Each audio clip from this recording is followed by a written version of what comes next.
अभ्यास 100।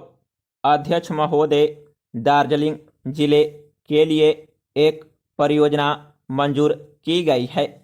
समस्त देश में से चयन किए गए जिलों में इन परियोजनाओं को चलाने के लिए भारत सरकार ने विशेष एजेंसियां स्थापित की है, जिनको भारत सरकार से अनुदान मिलता है।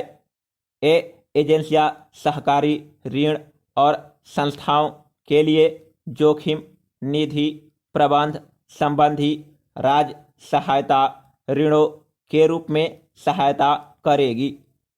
छोटे और सीमांत किसानों को पूंजी निवेश के लिए और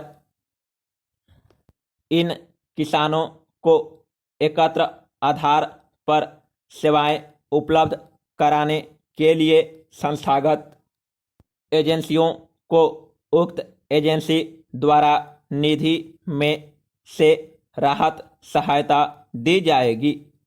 छोटी समितियों को पर्याप्त और समय पर ऋण मिलना बहुत आवश्यक है, इसलिए ये एजेंसियां छोटे किसानों को संस्थागत ऋण देने के लिए ठोस प्रयत्न कर रही है। व्यापक बैंकों के कार्यकरण में भी सुधार किया जा रहा है, जिससे छोटे किसानों को ऋण मिल सके और वे अपना काम कर सके। इस परियोजना के लिए रिजर्व बैंक ऑफ इंडिया की सहायता से सहकारी समितियों को सशक्त बनाया जा रहा है। डेयरी और मुर्गी पालन के लिए 10,000 रुपये तक ऋण देने के लिए जमानत की शर्त भी हटा दी गई है। खेती वाले क्षेत्रों की किसान जनता की सामाजिक एवं आर्थिक स्थिति में सुधार करने के लिए मैं बहुत उत्सुक हूँ। हमने कुछ क्षेत्रों में इसके लिए परियोजनाएं चलाई है। इस प्रकार की 9 परियोजनाएं स्थापित की गई है और वर्ष 1970-71 में 15 और परियोजनाएं स्थापित की जाएंगी।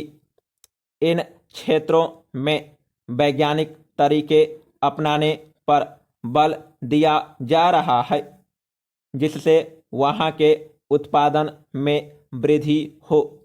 इसके लिए भिन्न भिन्न उर्वरक, बीज तथा उर्वरक संबंधी रसायन में भूमि संरक्षण, भूमि समतल करने और छोटे किसानों के लिए राज्य सहायता दी जा रही है।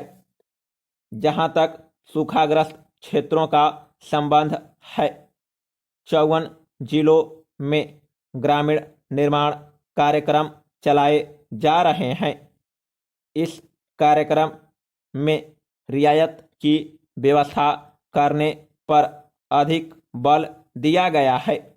1 करोड़ रुपए की लागत वाले इस कार्यक्रम से एक वर्ष से कम में 25,000 से 30,000 तक लोगों को रोजगार मिलने का अनुमान है। वर्ष 1971-72 में ग्रामों में रोजगार दिलाने के लिए एक कार्यक्रम चलाया जा रहा है, जिससे ग्राम निवासियों को रोजगार मिलेगा। इन सब विशेष कामों के लिए चौथी पंचवर्षीय योजना में 385 करोड़ रुपए रखे गए हैं। हाल ही में केंद्रीय सरकार ने भूमि सुधार पर अधिक ध्यान दिया है। असम में भूमि की अधिकतम सीमा 50 से घटाकर 25 एकड़ करने और तमिलनाडु में 30 से 15 एकड़ करने के लिए विधान में संशोधन किया गया था।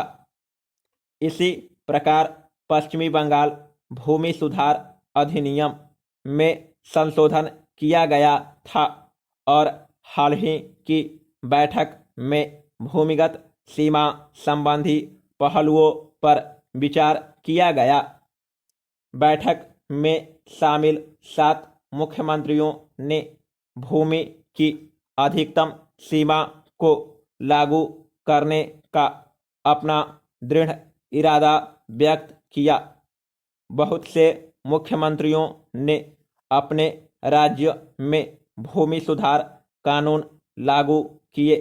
इन कानूनों के द्वारा गरीबों और भूमिहीनों को जमीनें दी गई